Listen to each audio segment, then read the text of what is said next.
তো চলো আজকে আমরা সবাই হোমমেড জেসও বানাই। তো এখানে রাজা এটা মার্কা দোকানগুলোতে চপ পাউডার নেই, তুমি হচ্ছে ওই কি বলে বাচ্চারা সিলেটে যে চপ দিয়ে ইয়া করে ওইগুলো নিচ্ছি না। আমি পরিমাণ মতো পানি নিয়ে গ্লু অ্যাড করতে গিয়ে এখানে আমার সাথে পপাট হয়ে গেছে। এটা ছিল হচ্ছে অ্যাক্টিভেটর। আমি কোনো কিছু একটা করবো আর এটা আমার সাথে পপাট হবে না, এটা হইতে পারে না। তো এখানে আমি আবার পানি নিয়ে গ্লু অ্যাড করে নিচ্ছি ভালো করে পানির সাথে। তারপর এটা ভালো করে মিক্স করতে হবে পানির সাথে।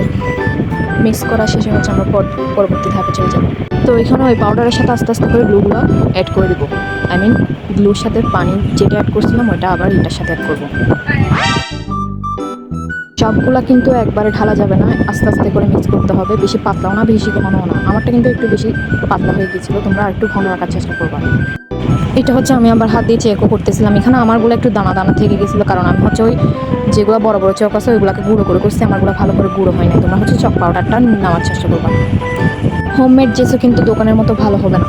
তোমরা হয়তো কিছুদিন আগে দেখছিলা যে আমি এটার উপরে পেন্টিং করছিলাম, এটার উপর আমি হচ্ছে চক পাউডার দিয়ে এইভাবে জেসও বানাই আরেকবার চেকও করছিলাম, দেখছিলাম আমি সাকসেসফুল হয়েছি। তাই এখন হচ্ছে আমি বেশি করে বানিয়ে একটা বক্সের মধ্যে ভরিয়ে রেখে দিব, পরবর্তীতে আমি আবার ইউজ করতে পারবো।